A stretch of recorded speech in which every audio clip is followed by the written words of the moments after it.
the resolution or resolution filed by Congresswoman Franz Castro. This is all about the term of reference, that was questioned by Congresswoman, our Deputy Minority Leader, Franz Castro. And in the many hearings that we have conducted, we have deliberate a lot of issues regarding this DOR. So maybe as an oversight power that was vested in this committee, we will be tackling that issue, whether or not the Bureau of Fire have complied with the understanding and the issues that we have discussed in the many hearings that we conducted. So basically, we will be conducting a briefing, on this matter.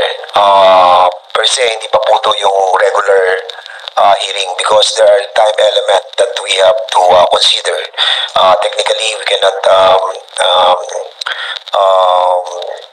discuss thoroughly and citing people or resource person in contempt because that power lies on the hearing per se. Kasi pag briefing lang po, ano lang po to, you have to give us some information regarding to the issues that we have tackled months ago.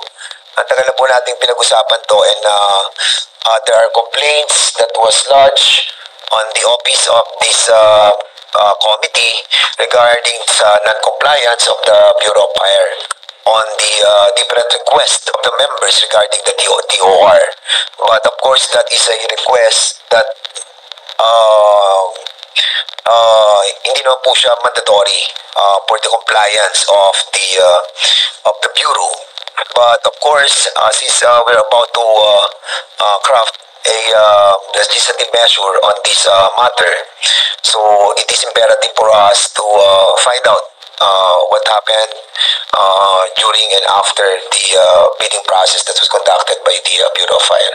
So siguro bibigyan muna natin ng pagkakataon yung ating author, si Congresswoman Franz Castro, and thereafter we'll be asking the Bureau of Fire on what happened dun sa inyo pong ginawang DOR that are being questioned by the members of this committee.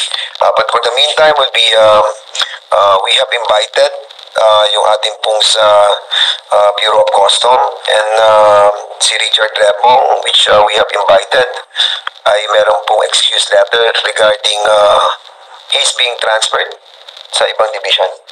Transferred na siya sa ibang division. But nevertheless, we can still ask on his presence at the next hearing. So, hindi natin siya pwede pang ano bang excuse niya? Lumipat na siya. Sige, we'll be asking a different kind of letter addressed to him. So, dito naman sa Isuzu, excuse letter for not being present. Anong sinasabi dyan? Sige. Mr. Chair, Isuzu Philippines, represented by Assistant Division Head Eric Alcones, wrote the committee stating that due to time constraints and lack of adequate preparation time, our representatives are unable to attend the scheduled meeting today.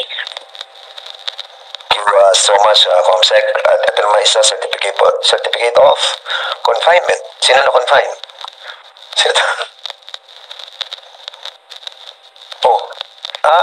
Ito yung nagbenta ng nasasakyan kay Gary.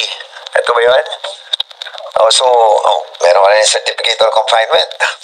Parang sa Quadcom na to, ha?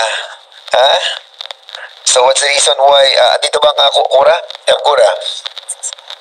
Yes, this is your, employee? So, siya? Ano sakit niya? Ang BP po niya, yes, last night daw po, is 180/80. Totoo? Opo. Mabuti, wala tayong ngayon. Hindi tayo pwede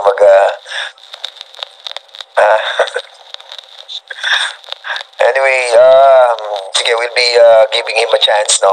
But in the next hearing, probably we'll be asking for a separate hearing on this. So, kailangan niya, we need his presence at the next hearing. Kailangan umattend siya. Okay, so dito naman po sa kay Special Power of Attorney, ano to? Can you kindly read this? Sir, the committee also received a special power of attorney from Ms. Cheryl Mingito, authorizing constituting and appointing Attorney Levito Baligod as her attorney-in-law. Andito si Attorney Levy. Oh, Levy, you are being appointed as the, please enter your appearance on this hearing. Attorney Levito Baligod.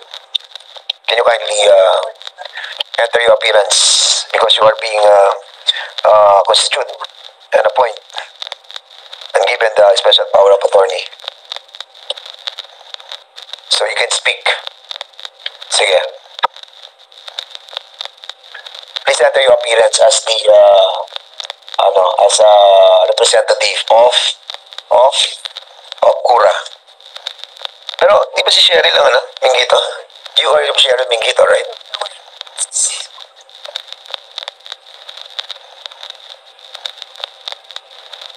Mr. Chairman, Yes, yes, you are recognized. I am Attorney Levito Baligod, respectfully appearing as counsel and representative of Ms. Cheryl D. Mingito.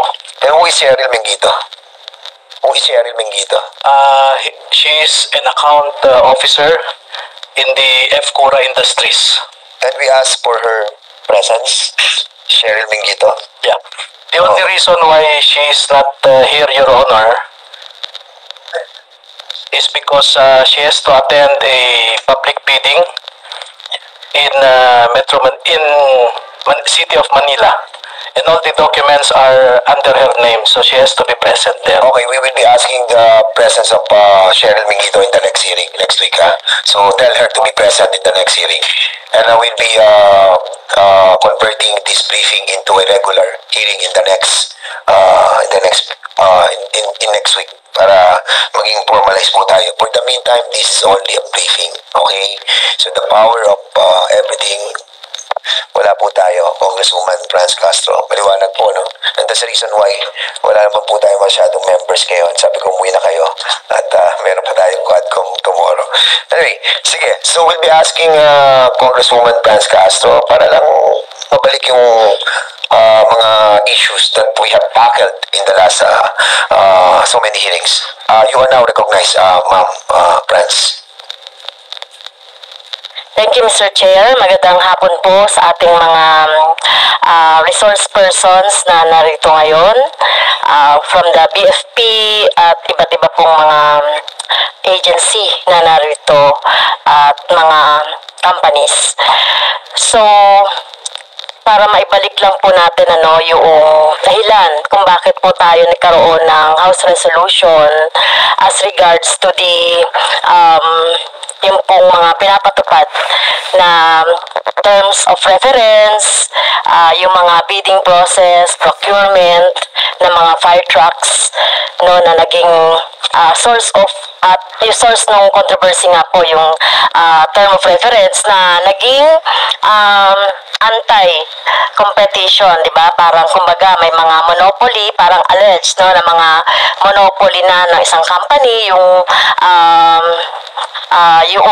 pagkuha ng like yung contract or yung nananalo sa mga bidding based doon sa kumbaga sa sinasabi na yung mga terms of reference na undue or hindi po karapat-dapat, like yung mga 20 years na requirement para doon sa company na bibilhan na dito sa Pilipinas. So in the spirit ng modernization po ng BFP, di ba mukhang obsolete na yung ganong mga terms of reference at meron din po tayo nakikita na overpricing noong mga fire trucks na nabibili ng BFP na kung Mr. Chair, kung hindi po na-overprice ito, baka mas marami pa tayong mabili at masilbihan nitong mga fire trucks na ito.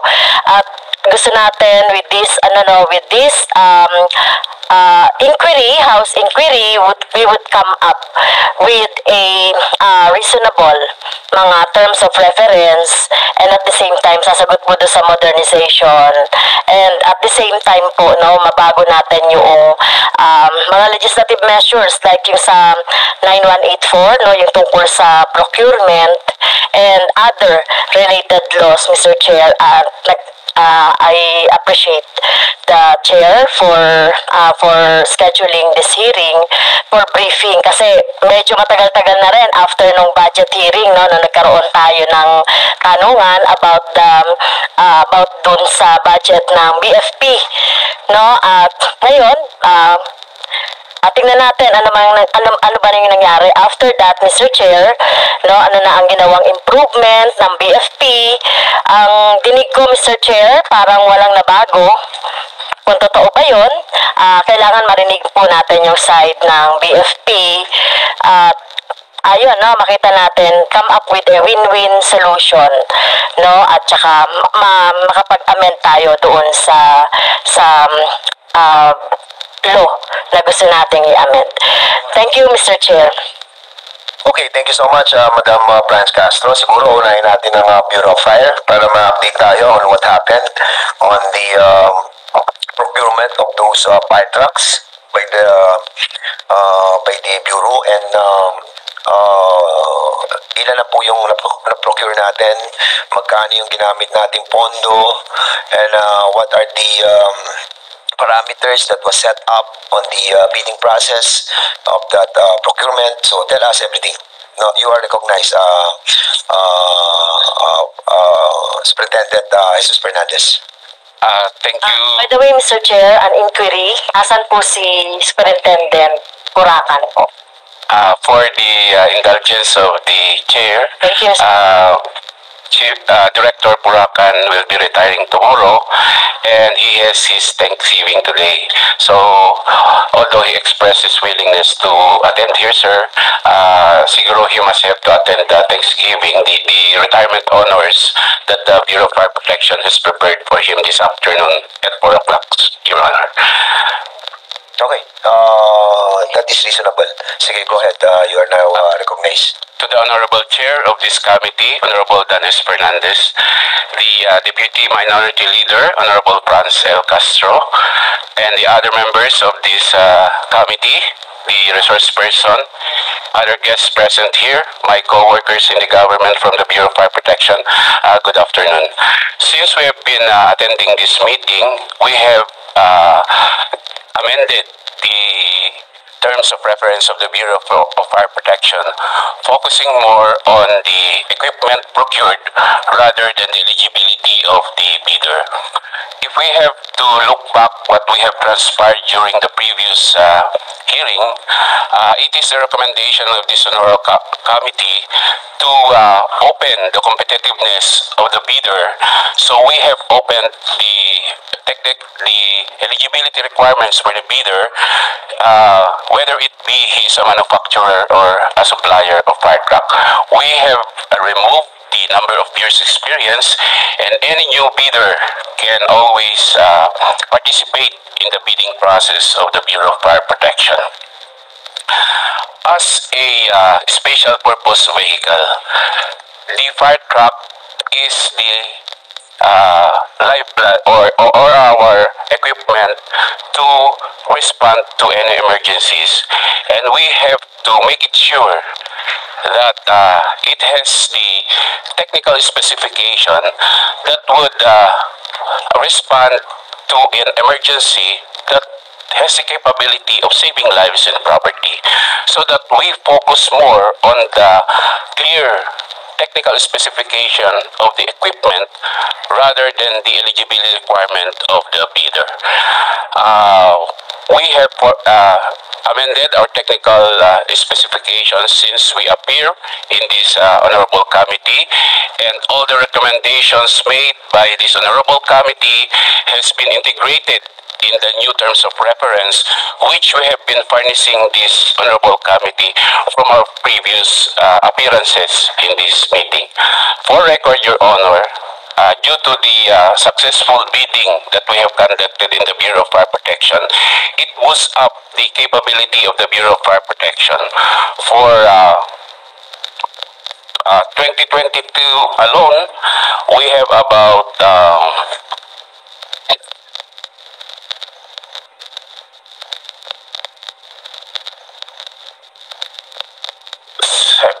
72 firefighting equipment delivered for 2020.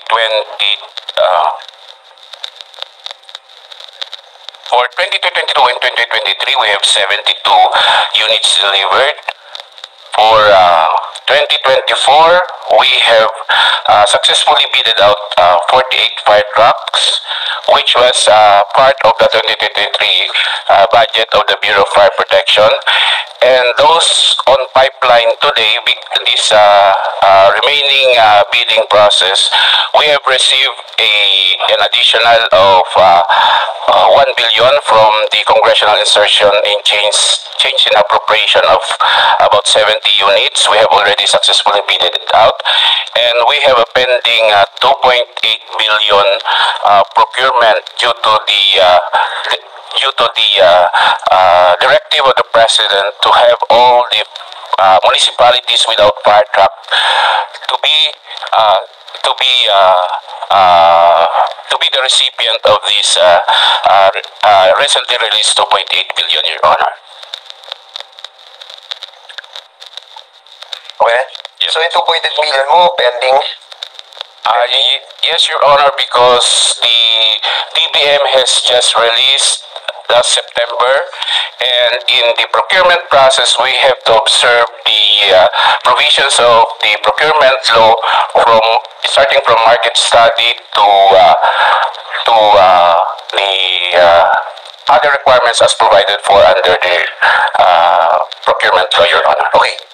Para to be precise sa mga sinabi mo, General Fernandez, number of years have been removed doon sa TOR.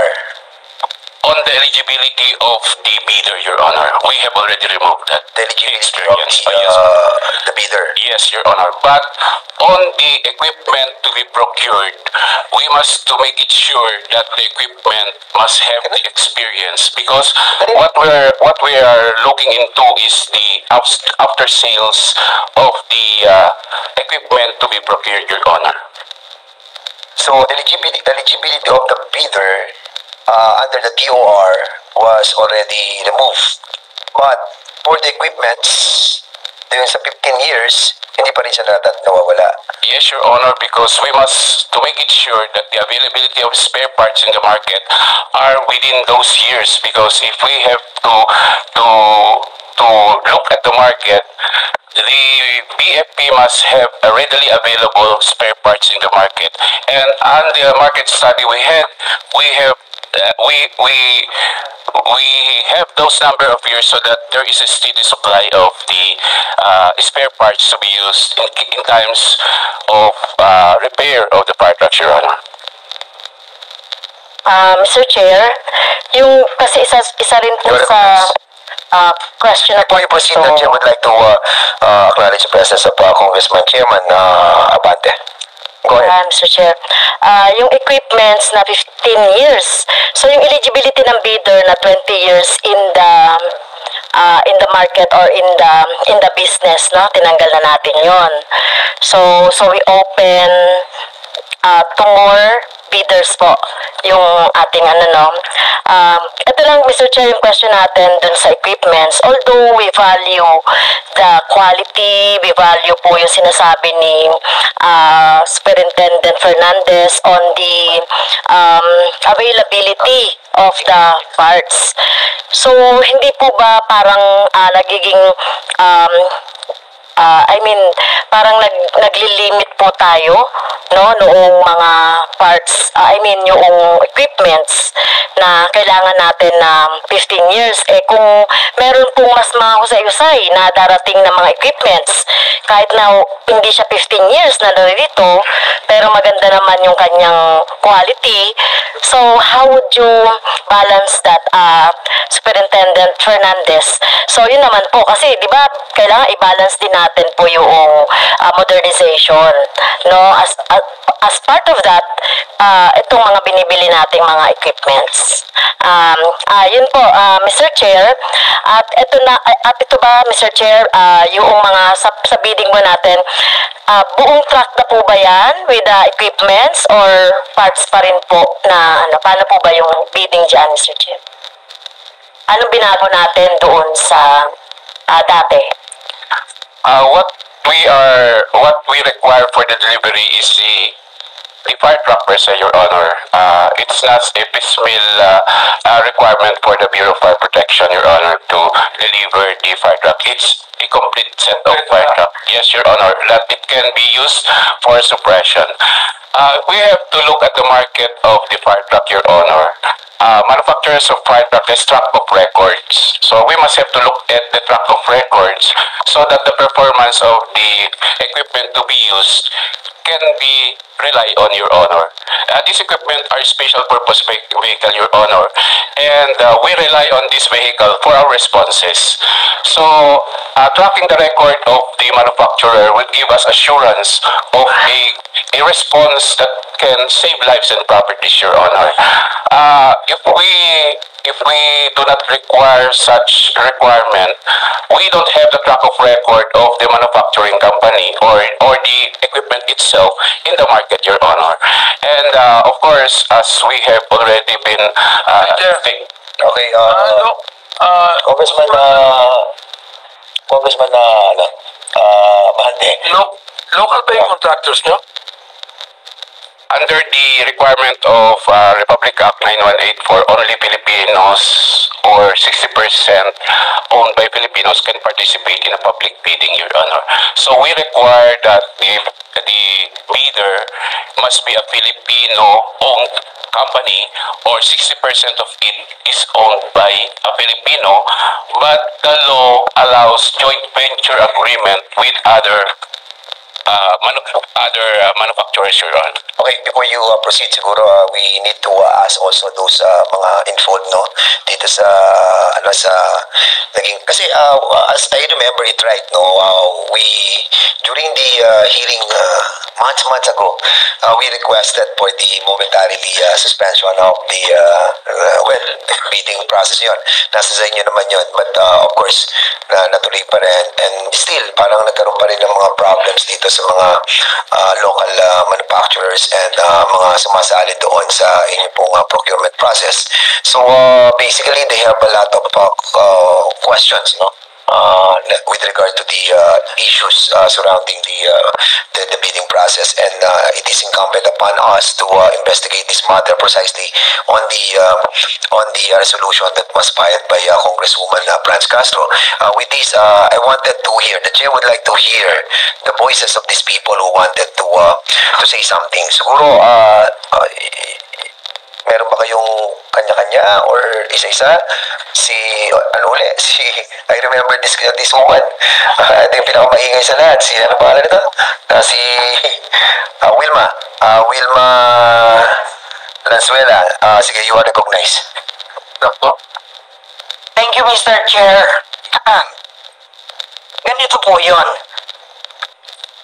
Ito po ay 2017.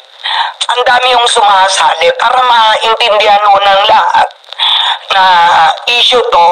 Ayokong gawing ito'y mga technical. Number one, for the record, wala pong totoong manufacturer sa Pilipinas ng fire truck. Assembler, mayroon dati si Anos. Assembler, hindi mo siya manufacturer, na ngayon na iwala na. Ano ibig sabihin ng manufacturer sa assembler? Anong kaibahan? Ang assembler po, Sir, Your Honor, kinatkat itong mga katawan, ina-assemble, hinihinang, Ganun po yun. Ang manufacturer, kompleto, kumbaga sa baro, magmula cabin chassis, at yung engine, at yung superstructure. Ang tawag sa Tagalog ng superstructure ay parang almasora, kaha, yung katawan po. Yung ganon, wala po yun. So ang assembler is pinagbubuo lang niya. Opo, And opo. then they're pretending to be wait. They are pretending to be manufacturer. Yes, sir. And then they will be trying to be a part of the bidding process. Is that what you're trying to tell us? Use the mic, please. Paano ba to? Yes, sir. Kasi lahat po ng importation, minomonitor po namin. So, there was a time, August 18, 2023, nakita po namin na hindi nakakalabas ng within 3 weeks na yung shipment. So, tininquire namin sa customs, may problema. Opo. Ano po ba ang pinunta po namin dito?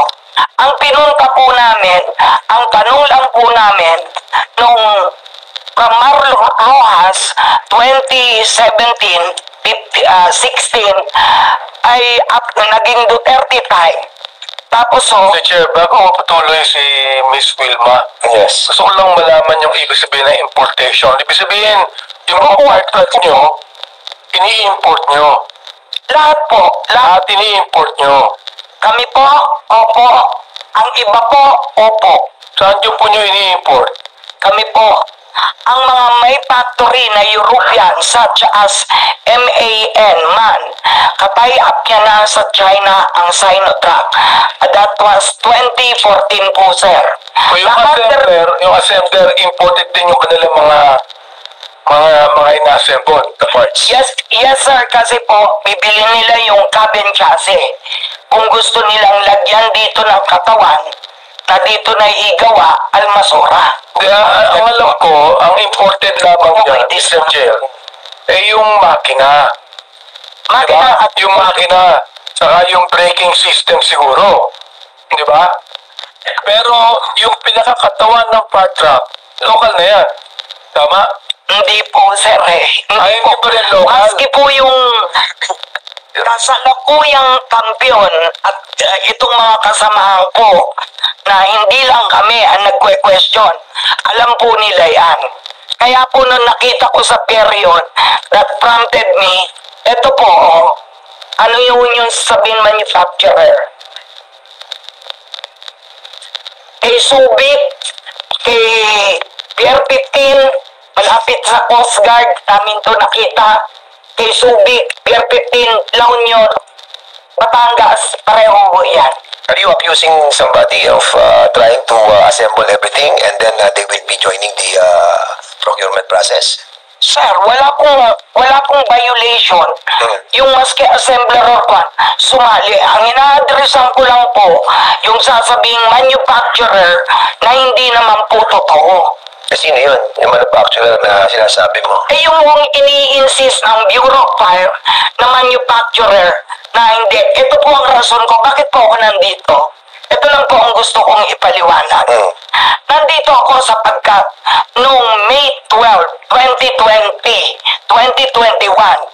ini-insist ko kay Mr. Gary Lunas, peke ang mga dokumento na FC Cura. Yun po ang pinunta ko na gusto kong adresan. And yet, tuloy-tuloy, ginanito ako ni General Poracan. Pagbigyan mo na kami, committed na kami. Kasi po, mahirap pong magsalita nang wala pong preba. Ano po? Mismo Bureau of Fire inadmit eh. So, pinapaboran is? Sino pinapaboran? So, Wait. I'm asking you, sino pinapaboran ng Bureau of Fire? ay di, yun nung pala. A while ago, you were saying a company. Sino nga inaakusa nila? Oh. Palmer, na ay balik-baliktad lang po. Ano po ang preba ko? Sa bading ito. So, pakinggan wait niyo po. muna. You are accusing somebody of doing something wrong, eh. Di ba? You are accusing, di ba? And then we'll be asking the General Fernandez. So, they are accusing FC Cura, nitong FC Cura, you are accusing them that sila lang lagi ang nananalo sa bidding. Is that what you're trying to say? Categorically, yes, sir. Okay, so sino ba mga nananalo sa bidding? On the allegations of Ma'am Wilma, we have already removed the eligibility requirements of the bidder, whether it be a manufacturer or supplier. What we have focused is the equipment itself, the fire truck, the superstructure itself. So on his allegation, Ma'am Wilma is always present in our bidding participation. We have proof in the minutes of the bidding, even during opening, even in the pre-bid conference, that they have participated in such bidding. So we can provide this honorable body, sir, the attendance that we have during the previous, even this previous 2024 and 2023 procurement, that they have participated in the procurement process, especially during pre-bid conference and in the opening of bids, Your Honor. So, Mr. Chair, what can you say about the accusation of Ms. Wilma? Yung sinabi niya na committed na kami. So, perhaps it's within Ma'am Wilma, because is kumbaga tumutukoy siya ng isang tao na nagsabi nun, which is not me, Your Honor. So on the part of the Bureau of Fire Protection, this is a competitive bidding, and anybody can purchase bidding documents, can participate in the bidding, because it's an open competitive bidding. So we follow the procedure set forth in the 9184 on the bidding process, Your Honor. Anybody can participate in this procurement process, Your Honor. Yes, Your Honor. As long Thank you so much, General Fernandez. Kasi ito, nakita ko lang opening statement. Meron ka ba opening statement? Dito opening statement mo. And in this, in the course of our past hearings, we have uncovered the contracts for the supply of fire trucks, rescue trucks, hazmat trucks, with water tender areas ladders have been consistently awarded to the same supplier consortium led by Cura Industries. Eh, meron kang accusation dito against the Cura. So, sila lagi ang mga nananalo doon sa bidding. Yes, sir. From the day one that I am here, we have already manifested our stand. I really don't know with the other complainants if you have changed your position here in Bernard and us. Basta for me, pinakikialaman ko sarili ko. Okay, na, wait. This alarming pattern of awarding contracts to Cura and its partners is highly questionable, to say the least, especially since there are other known manufacturers with proven track records such as Daewoo, Hyundai, Mitsubishi, Cybertruck, Toyota, Fuso, Ford, MAN, that are better suited and qualified to deliver the subject goods. Siguro bigyan natin ang pagkakataon ng FC Cura. So, why your company is much better than those that she mentioned in the opening remarks? Mr. Chair, can I answer on behalf of FCURA? Yes, okay. Go ahead. First, FCURA is in joint partnership with Isuzu Japan. So what FCURA does is to import the chassis and the engine, and then it manufactures the superstructure in its plant in Tarlac. And with regard to the allegation of Ms. Lanzuela that there is no assembly plant in the Philippines, or there is no assembler in the Philippines, that is false, Your Honors. In fact, we can even classify the plant in Tarlac as a manufacturer. And we are respectfully inviting the committee, if it so minds, to inspect the assembly plant in Tarlac. Second, Your Honor,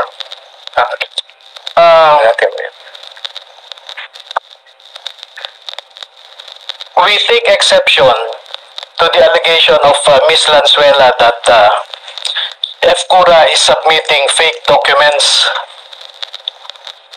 during biddings. And perhaps this honorable committee can task the Bureau of Fire to review the document submitted by FCURA, whether there is in fact falsification of documents, because that is a very serious allegation. Now, Your Honor, the reason why FCURA consistently wins in the bidding or regularly wins in the bidding is because it can offer a lower price because it manufactures its own fire truck compared with others that import the whole fire truck from, in the case of Colonel, for example, China. Now, I just want to bring to the attention of this committee a serious matter, which I think is the very subject of the privileged speech of the Honorable Franz Castro, that allegedly the TOR is so restrictive that it excludes other potential bidders. And I think the Bureau of Fire had adequately explained that we are dealing with life and property, Your Honors. And the reason why some bidders failed is because they do not have a post-sale service, meaning there are no available spare parts in the Philippines for the fire truck that they are offering. Second, they don't offer a preventive maintenance service. So I'll give you a concrete example, Your Honors. There was one supplier in 2016 for 469 units of fire trucks. And these fire trucks were imported from China. And you can ask COA and even Bureau of Fire. And based on our information, there are only 4 of those 469 operating right now because there are no available spare parts in the local market, Your Honor. And I think that is the reason why Bureau of Fire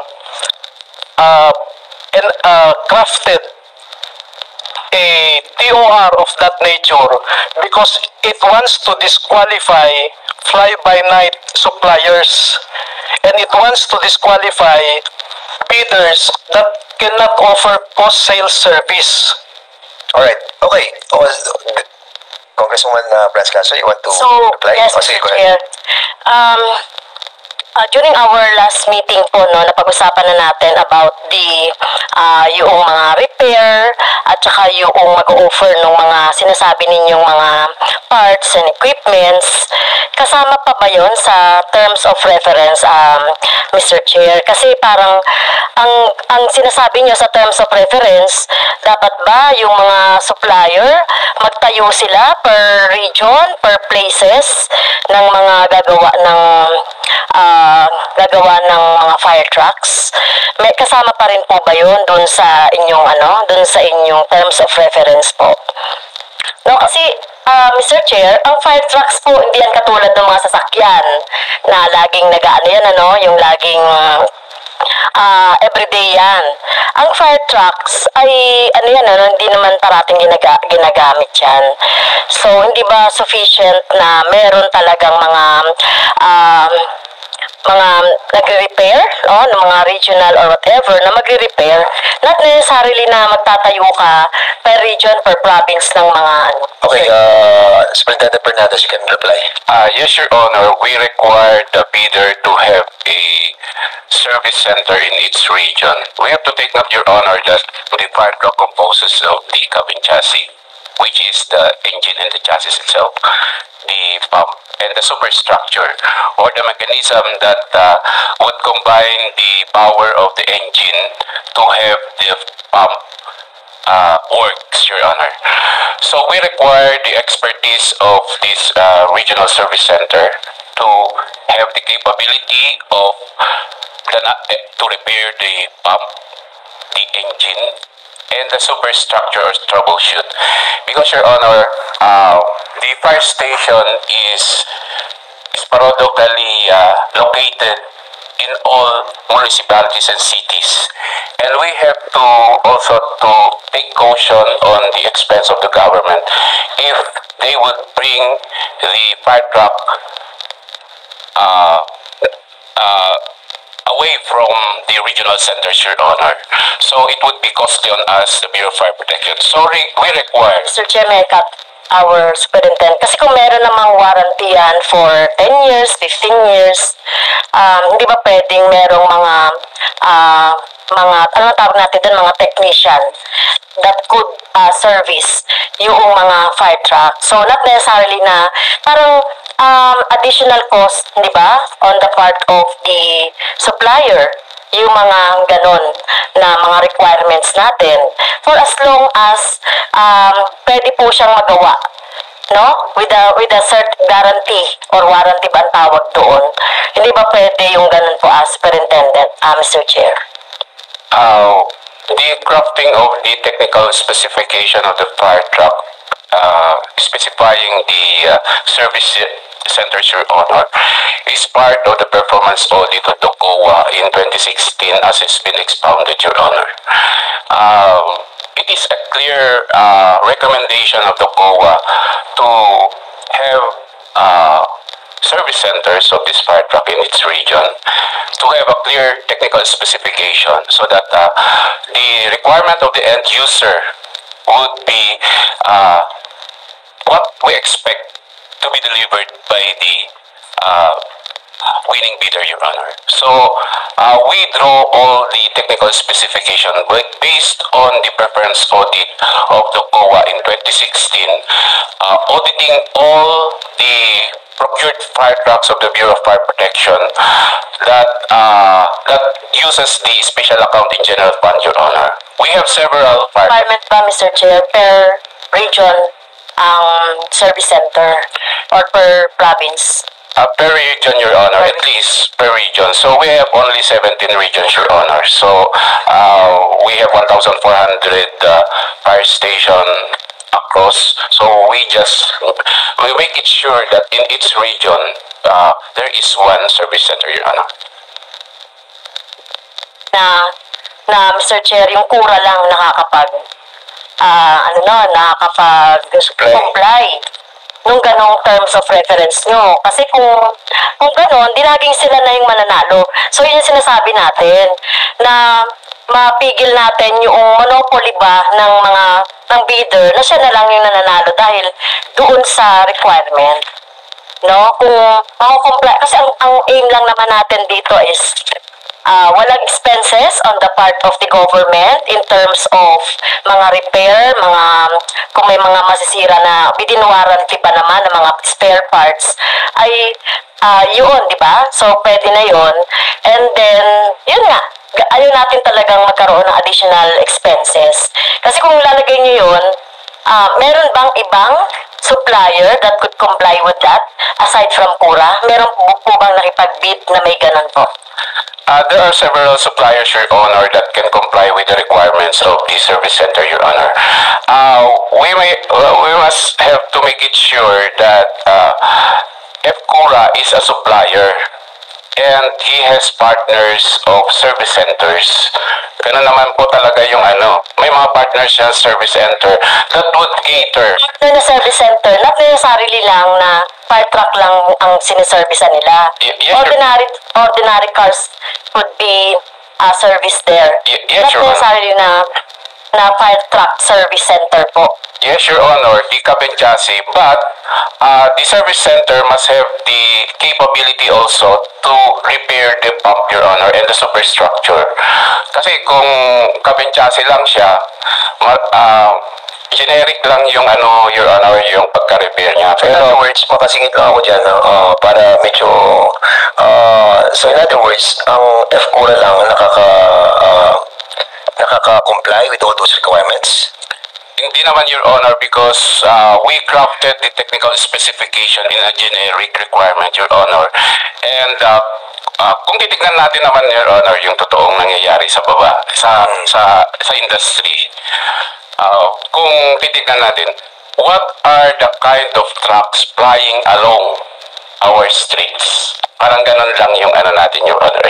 So that when this truck would back down, there's someone who would repair for it. Fire truck kasi dito yung ano. In addition to the cabin chassis, he must have also the knowledge to repair the pump and the superstructure, Honor. So, those who are have trying to be a part of the bidding process, kaya hindi na sila pumapasok because they have no capability of doing those things. If ever na yung fire truck will back down, wala silang mga service centers. Marami naman, Your Honor. Say for example, So, okay, sige. Isuzu, Hino, Hyundai, those are cabin chassis and they have service centers along the they have partners with the pump Hindi kayo so that they can have repaired your Yeah, I understand. So, bakit hindi kayo makipag-partner so we can bid properly? Sir, can I Sige. with the What is your name? What's your okay? sir, I'm Mr. Peter Gocheng, the General Manager of Colon Oil Trading. Okay, go ahead. Thank you for recognizing me. Anyway, sir, Yes. I'd like to ask a question. Bago si Mr. Peter Hosing. I'd like to ask a question to Superintendent Fernandez. Sige, go ahead. Meron kayo motor pool? Oh, isa. Do you do your own repair? during the time na sir nung transfer of Your Honor PCINP, we have motor pool, but the budgetary requirements in the program, Your Honor, is that we have earmarked the repair and maintenance of its fire truck in the MOE, Your Honor. So magkaroon na kami ng parang doon sa programming namin, Your Honor, is for a quarterly basis, there is for the repair and maintenance, Your Honor, there is a 10,000 repair and maintenance for the minor, Your Honor. So part of your message, part of the requirement that you have in your bidding is the after sales service. Part of the requirements. At yung si Kura has a better after sales service than any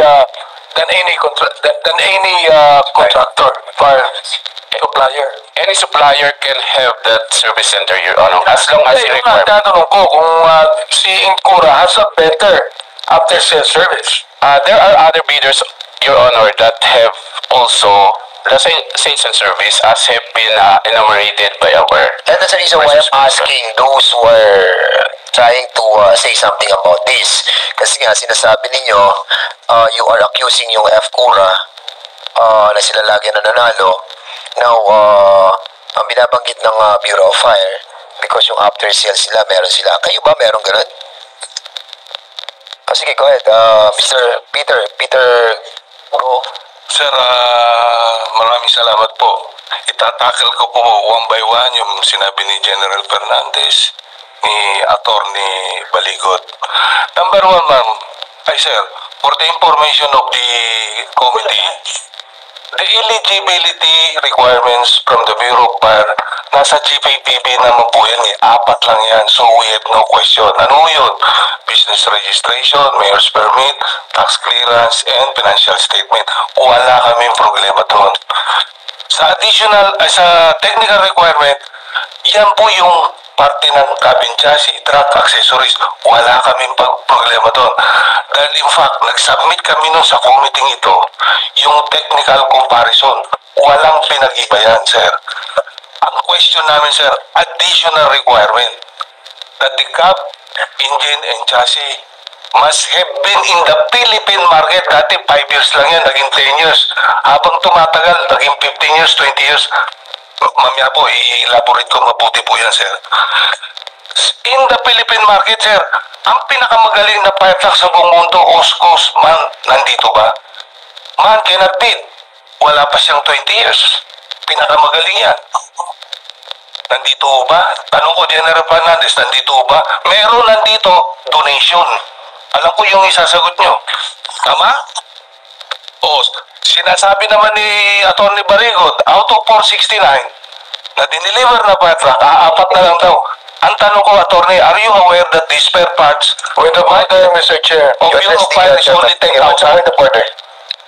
the resource speakers have no right to question anyone here. Yeah, you address your Sorry, sir. Sorry. to the chairman, please. Okay. Ang tanong ko po, sir, yung spare parts, are we aware that every quarter, the only amount that Bureau of Fire allocated in the hindi spare part is only 10,000. Hindi ka nga sir makakabili ng material. 10,000. Saan silang masa? LGU magre-request ilang buwan? Ilang buwan? Ilang linggo? Opo. Pangalawa, yung sinasabi ni na service center, sorry po kasi nung time namin, ang nirequire lang ng committee noon, ng Beach and Awards Committee, you must have a service center from Luzon, Visayas, and Mindanao. So we put up our own vehicle, about 8 vehicle, sila ang nagro-roving from north up to Mindanao. Magkakahiwalay yan, composed of 4 people. Ang problema mo kasi lagi ng technician namin, pag pumunta ka doon, libre service, bili mo tong spare parts. Kasi hindi naman na namin cover yung, kumbaga, nasira yung aircon, nasira yung under warranty, pero hindi namin problema yun dahil silang nakagawa ng kasiraan po. Pangatlo, sir, yung sinasabi natin hindi maganda yung fire truck namin, in fact, sir, even the back chairman, fire chief na sir, congrats. Satisfactory performance. Siya pa ang pumirma. Ba't ikaw na ba, fire chief? Hindi. Bukas sir. Ha? Tapos siya pa nag-sign sir nung very satisfactory. You being Fernandez, I will object. Okay, go ahead. Tapos, ito pa sir ang inaano natin. Yung service center sir, actually, ang meron niyan dito, yes, I agree, Isuzu Hino. But Isuzu Hino, wala na yung dati niya pinapartneran sa si Jero. So, hindi ko alam kung sino ngayon sir kasi we've been out of the bidding process for almost 2 years na. Hindi na kami sumasali dyan. Kasi nga, ang problema namin, including our own partners ko sinabi sir kasi magkakasama kami dito nagko-complain. Dati 8 kami, bumaba dahil nawalan na ng gana dahil sa nga po sa medyo tumagal yung hearing natin. Siyempre, alam mo naman sir, may mga expenses din yung mga yan, hindi din nila masustiniran unlike us. Isa pang question namin sir, yung sinasabi natin, talaga hindi ka makakasali, bakit ka mo? Pag tinignan mo yung additional requirements sir, saan ka makakita na yung bomba mo dapat nandito na 20 years? Ang dami naman mas magaling na bomba, si Parfly na dating ginamit ni Jero, sumasali ba? Wala, because of the 20 years. Yun po. Pangatlo sir, sabi natin, nasabi ng kanina may narinig ako sir na nakamura. Hindi yung nagmura. Walang namura. Bakit sir? Compared to our fire truck, whether we agreed or not, it is from China. Totoo yan. But the factory who made the engine, cabin chassis, is from Man. For your info, we can go there. I am inviting the committee also to go there. Makikita mo, robot ang gumagawa. Ngayon, yung sinasabi natin na accusation niya, na fake yung document. We have the document here. Apostille pa yan. Na yung single largest contract niya. Peke. Yes. Ito yan, inapostille. Apostille na sir. In fact, we have submitted this already. Last 3 times na meeting na. Wait. Anong accusations that you're trying to present to us? Ano yan? Hindi mo dapat nanalo, Your Honor. May I be recognized? Nagsasalita ka na, you're recognized. Before you talk, the chair would like to acknowledge the presence of Chairman Akop. Please use the mic.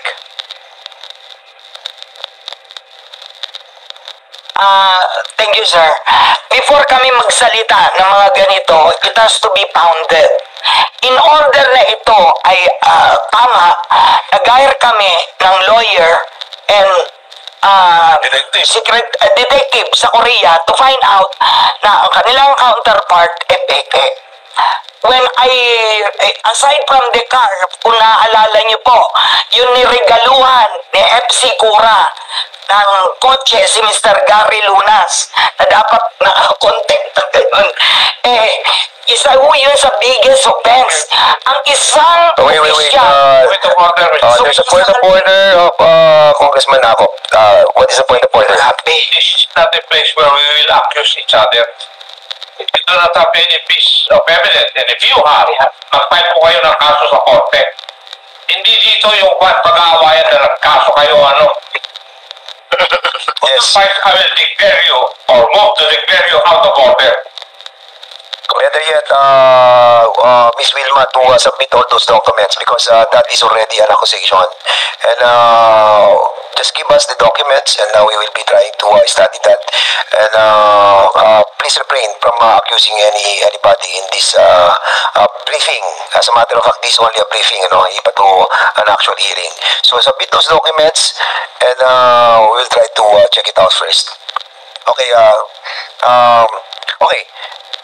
I apologize to General Ako, please. O sige, bigay mo. Kasi pag ganito ho kasing may nasubmit ko na po ito noon eh. Last, ano pa po, bago yung last Saan yung nating sinabit? hearing, February 1, 2024, bago yung mag-last hearing, nakapag-submit na po kami. Okay. Yung po. Ngayon, ito na lang po original.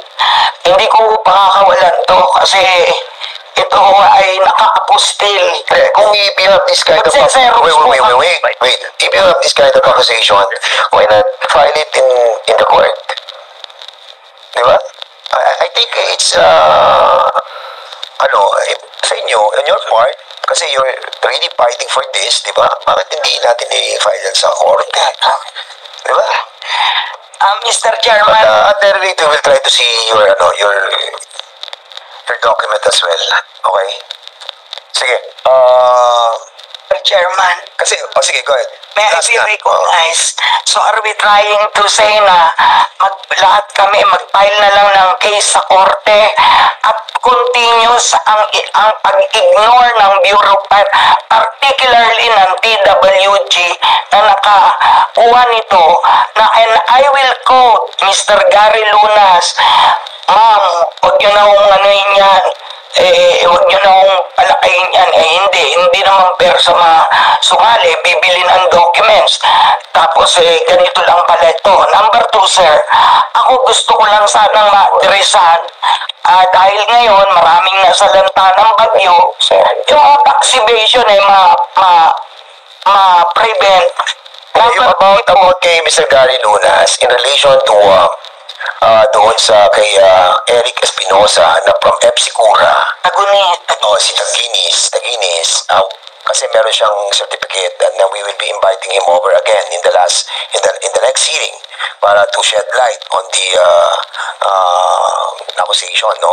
And even Gary Lunas, you testified under oath, di ba, that you bought this car dito kay Taginis, who is an employee of the Epsicura.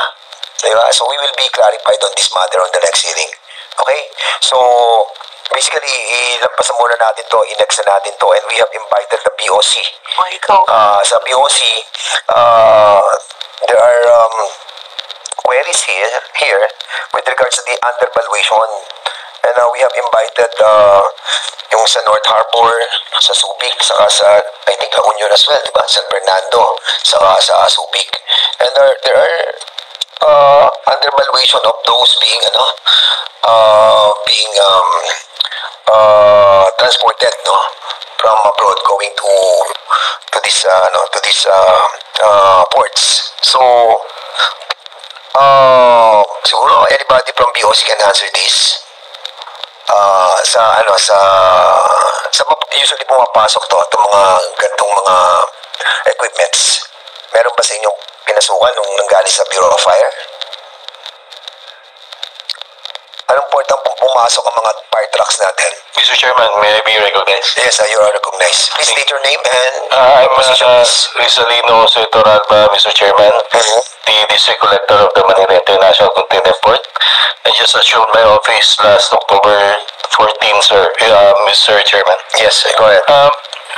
Our experience, Mr. Chairman, these fire trucks are in my port, based on the letter request from this honorable committee, wala naman pong walang dumating na fire truck, Mr. Chairman, from this 2024. Medyo may konti lang ng 2023, Mr. Chairman, but these are all subject to clearance from our import assessment service. So, na 2023, ilan ang pumasok sa inyo po? 6 na fire trucks lang, Mr. Chairman. Oo. So, na Opo. 2022 to it.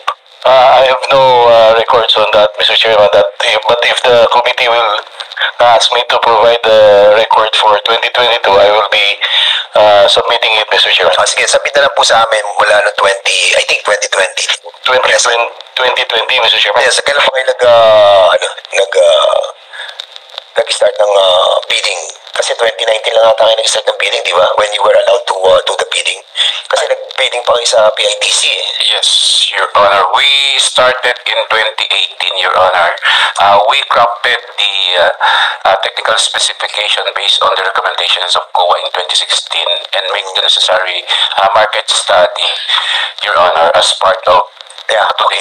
So, ano na lang siguro, Mr. Toralba, sige, give us all those that pass through your ports from 2018 to present because may queries dito of undervaluation of those equipments that pass through these different ports.